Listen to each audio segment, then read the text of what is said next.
성경 말씀 로마서 8장 29절 말씀 공독하겠습니다.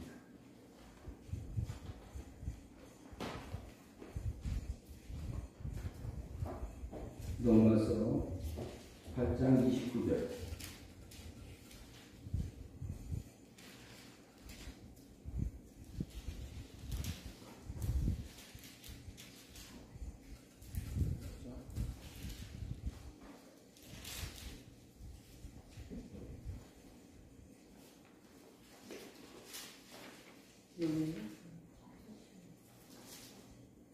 로마서 8장 29절입니다. 공독합니다. 하나님이 미리 아신 자들을 또한 그 아들의 형상을 본받게 하기 위하여 미리 정하셨으니 이는 그로 많은 영예 중에서 마다들이 되게 하려 하심이라. 이 말씀 한 절만 보았습니다. 오늘 제목은 아들의 형상을 본받게 하려 함이라, 이런 제목으로 말씀을 나누고자 합니다.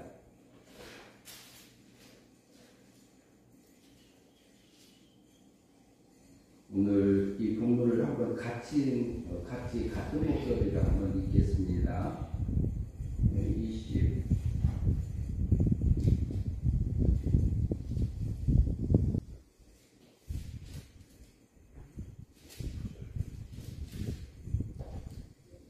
8장 29절 같은 목소리를 한번 읽겠습니다. 하나님이 미리 아신 자들로 또한 그 아들의 형상을 본받게 하기 위하여 미리 정하셨으니 이는 또 많은 영예 중에서 마다들이 되게 하려 하심이라.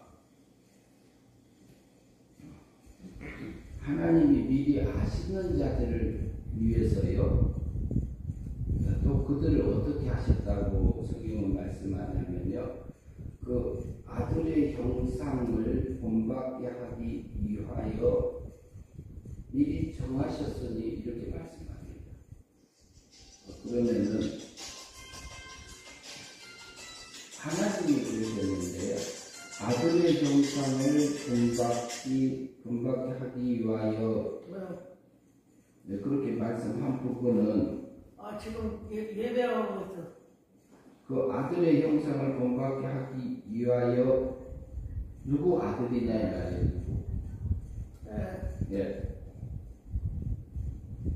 맞아. 누구 아들이냐 하면은 하나님이 앞에서 미리 아신 자들로 이렇게 하는데요. 하나님이 미리 아신 자들에게 아들의 형상을 본받게 하기 위함이다, 이렇게 말하고 있는데요. 그럼 하나님이 미리 아시는 자들은 누구라고 우리가 볼 수 있을까요? 그런데 본받게 하기 위해서 뭐라고 그래요? 뒤에서 보니 미리 정하셨으니 이렇게 되어 있습니다. 이게 한쪽에서 한 번으로 말하면은 미리 예자에다가 정해서 예정 이렇게 합니다. 할 수 있습니다. 예정이라 하면 하나님이 택한 백성을 구원하기 위해서 계획을 하고 설계를 해서 정하신 것을 예정이라고 합니다. 그런데 그 정하신 이유가 뭐냐? 아들의 형상을 본받기 위해서 정하셨다, 이렇게 말하고 있고요. 그 앞에서는 뭐냐면은 근데 아들의 형상을 본받기 위해서 그런다, 이렇게 말하고 있는데 그 앞에서는 또 뭐라고 하시냐면은 미리 아신 자들로 이렇게 말하고 있습니다. 그러면 하나님은 어디 세계에서 살고 있나요? 하나님은 맨 처음에 어디 세계에 계셨어요? 예. 하나님이 스스로 계셨던 세계는 신의 세계라 할 수 있지요. 하나님 세계죠. 그런데 하나님 세계는 하나님이 계시면서 그 성부 하나님이 스스로 계셨습니다. 스스로 계셔서 하시는 말씀이 스스로 계셔서 자존하신 성부 하나님, 이렇게 말해요. 그런데 하나님 세계는 하나님만이 계셨는데, 하나님 한 분이 계셨는데, 미적인 하나님이 세 분이 계십니다. 세 분이 계시는데, 성부 하나님이 성자 하나님을 발생했습니다. 발생. 미적인 아들로 낳으셨습니다. 그리고요, 하나님의 목적을 정하셨어요. 하나님의 목적을 정하시기 전에 일하시는 하나님이 발주하셨습니다. 그분은 어떤 하나님이냐면은 우리가 주로 말하는 성령 하나님. 성령이라는 단어는 영영자고요. 그러면은 성신 하나님이라고 하는 게 더 자연스러울 수 있습니다. 창조주 하나님이 신자니까요. 그래서 성부 하나님이 자존하시고 성자 하나님은 발생하셨고, 그 다음에 성신 하나님은 발출, 일하시는 하나님으로 나오셨어요. 그런데 그것이 삼위일체 하나님입니다. 삼위일체 하나님이라는 분은 뭐라 할까요? 소원도 같고요, 목적도 같고요, 지향성도 같고 능력도 똑같으신 분이 세 자리에서 앉아서 일을 하신다, 이렇게 볼 수 있습니다. 그런데 오늘 보니까 뭐라 그래요? 미리 아신 자들에게 아들의 형상을, 그 성자 하나님의 아들의 형상을 본받게 하기 위해서 미리 정하셨다, 이렇게 예정하셨다, 이렇게 말씀합니다. 그러면은 그 삼위일체 하나님이 계시는 하나님 세계에서요, 성부, 성자, 성신 하나님이 계셨어요. 삼위일체 하나님이. 그런데 그 이외에 또 생명적인 아들을 낳으셨습니다. 그게 누구냐면 성도입니다. 성도. 성도 속에 있는 신성입니다. 성도 속에 있는 신의 생명입니다. 성도 속에 있는 신의 씨입니다. 신의 씨로 낳는데 아들이 있는 자에게는 생명이 있고 그래요. 신의 씨가 있는 자에게는 하나님의 사랑을 받을 대상이 되고 그래요. 아들이 있는 자에게는 하나님의 사랑을 받을 수 있는 대상이 됩니다. 우리는요, 우리 속에는 신의 생명이 있습니다. 우리가 육체가 있고 영체가 있습니다. 그리고 또 영 속에는 신의 생명이 있습니다. 그래서 성경에서 말하기는 뭐라고 말하냐면요, 영체가, 영이 택한 백성들의 영 속에 신의 생명이 있는 그 영체를 놓고 부를 때에 욥기서에서는 하나님의 아들들이라고 부릅니다. 육체를 입기 전에는 하나님의 아들들 그래요. 육체를 입으면은 뭐라고 불러요? 사람을. 그리고 육체를 또 우리가 죽음을 통해서 벗어요. 벗고 나면은 또 뭐라고 불러질까요? 하나님의 아들들 그래요. 영 속에 신의 생명이 주격으로 있기, 주체로 있기 때문에 하나님의 아들들 이렇게 말합니다. 그래서 하나님은 우리를 요한일서 3장 9절에서 말씀하기를 그래요. 하나님께로 난 자마다 범죄치 아니한다, 이렇게 말. 그런데 하나님이 낳았으면은 이거 신성이요, 육성이요, 영성이요? 하나님이 낳았으면 신성입니다. 신성이라는 얘기, 하나님께로 난 자마다 범죄치 아니하나니 그 속에 신의 씨가 있다. 하나님의 씨가 있느니라고 했어요. 근데 그 씨는 어떻게 됐다? 하나님이 낳습니다. 그러면은 그 신의 씨는 신성이기 때문에 거룩합니다. 그러나 신적인 존재이기 때문에 능력적인 그 거룩함은 있지는 않습니다. 그러나 성도 속에 있는 신의 생명은 더러워질 수가 없습니다. 범죄할 수가 없습니다. 왜? 신성이기 때문에. 신은 부정해질 수도 없고 죄를 지을 수도 없고 죽을 수도 없는 하나님의 뜻 안에서 살아갈 수밖에 없는 우리에게 신의 생명이 있습니다. 그것을 하나님이 아신다, 이렇게 아신 자들을 그래요. 왜 알아요? 자기가 낳은 생명적인 아들이기 때문에 압니다. 우리를 아는 것이요, 하나님이 낳은 생명적인 아들이기 때문에 알아요. 그래서 성자 하나님은 거룩하게 하시는 자, 성자 하나님은 위적인 하나님으로 낳고, 거룩함을 하는 이번 성도들은 생명적인 아들로 낳았다고 해요. 그래서 히브리서 2장 11절에서 다 성자하고 성도가 다 하나에서 낳았지라. 성부 하나님으로부터 낳았다. 성자 하나님은 위적인 하나님으로 낳았어요. 그러면 하나님하고 동일한 능력하고 영광하고 거기 이 권능을 그대로 가지고 나온 위적인 하나님으로 낳은 존재입니다. 근데 그 아들의 형상을 본받기 위하여 이렇게 성경이 말해요. 그 아들, 성자 하나님의 능력하고 영광하고 그 신의 세계에서 누릴 수 있는 지혜 지식이 있는 풍부한 그 하나님의 아들을 본받게 하기 위하여 미리 정하셨으니 이렇게 말해요.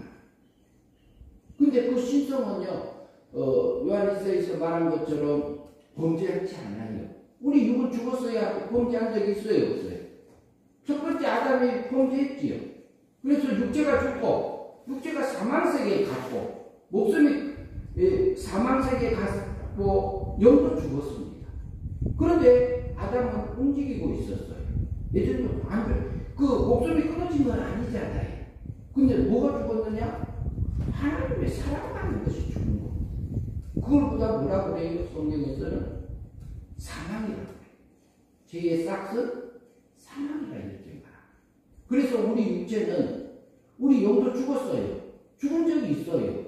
그러니까 하나님께로 난 자마다 범죄치 아니한단 말은, 우리들이 지금 현재는 우리 영이 거듭나서 살아나서 중생된 영의 상태에 있기 때문에 살아있어요.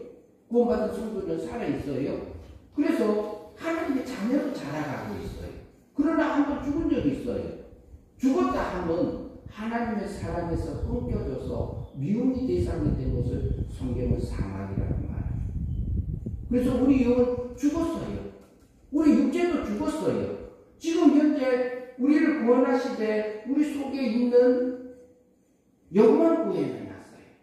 그런데 일부분은 우리 육체도, 우리 육의 마음도 하나님이 닮아진 부분들이 있어요. 성화된 부분들이 있어요. 주님이 닮아진 부분들이 있어요. 하나님의 성품으로 바뀐 게 있어요. 그리고 지식이 하나님의 지식으로 바뀐 것도 있습니다. 지혜도 바뀌게 해주신 것들이 있어요, 우리에게. 그래서 우리 영은 사망세기, 하나님의 미움의 대상으로서 살고 있던 그 영을 죄의 싹은 사망이라고 그랬었잖아요. 성경은 말합니다. 그런데요, 그 사망을 누가 당해주셨어요? 성자 하나님이 비조물인 육체를 입고 세상에 1년에 오셨습니다. 그분요, 33년 동안 세상에 사시면서요, 율법의 요구를 완전히 이루시고, 그리고 고난 받으시고, 형벌 받으시고, 우리의 자문죄를 위해서 형벌 다 받아줬어요. 책찍을 맞으시고, 과거에도 미래도 다 끌어다가 형벌 받아주셨습니다. 우리가 예수님의 몇 년도에 몇 살 때? 33살에 33년의 십자가에서 못 박히셨습니다. 신의 아들이 죽으셨습니다. 신의 아들이 십자가에 못 박히셨습니다. 존재받고. 그 죽으심으로 내가 죽을 거, 그 죄값을 사망을 당해주셨습니다. 그리고 율법이 죽기까지 순종해서 율법을 완성해 주셨어요. 우리는 십계명 하나도 다 지키지 못하고 우리 육체는 살아가요. 그러나 하나님이 우리를 부를 때는요, 하나님 은혜로 값없이 구속하심으로 나를 의롭게 하시느니라고 말해요. 로마서에서. 그래서 예수님이 십자가상에서 이루신 것은요, 나를 의롭다고 완전하게 원죄가, 자범죄가, 율법의 요구 다 지켜서 하나님의 의를 내게 입혀주신 겁니다. 입힘을 받았습니다. 언제? 33년에 부활성전하십니다. 그래서요, 우리가 십자가상에서 우리 나를 구원하시면요, 하나님의 공의 법적인 면에서 내가 죽어서 있던 나를 살리시기 위해서 자기가 죽음을 봐주셨어요.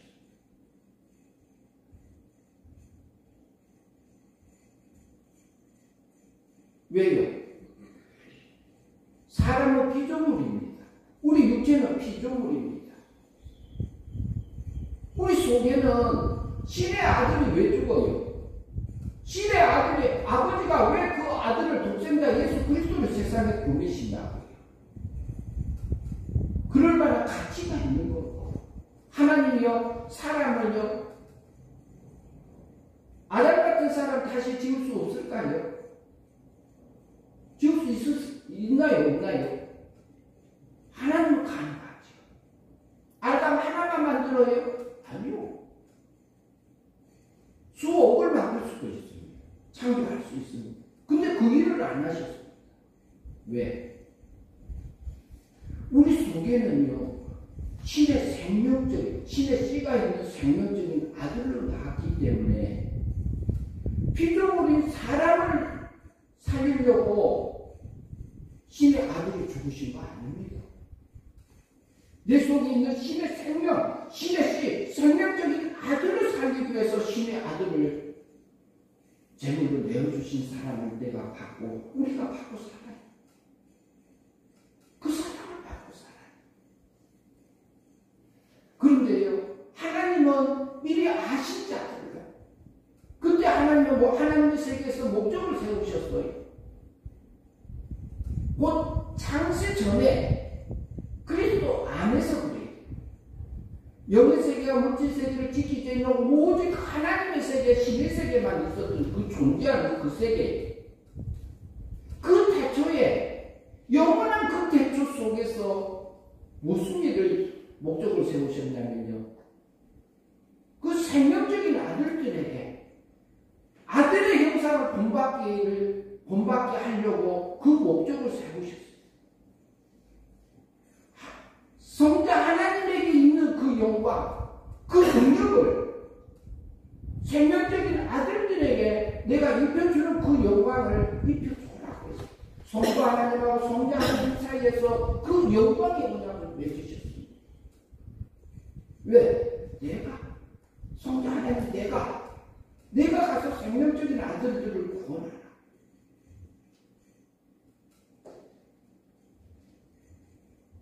육체를 구원하기, 우리 육체는 얼마든지 하나님 만들 수 있습니다. 영체도 피조물이기 때문에 얼마든지 만들 수 있습니다. 그러나 우리 속에 있는 신의 생명은 그렇지 않습니다. 그 가치가 있기 때문에 육체를 입고 예수님이 자기 몸을 버리신 겁니다. 비하의 승분이로 세상에 피조물의 자리에 앉았습니다. 그런데요, 우리 속에는요,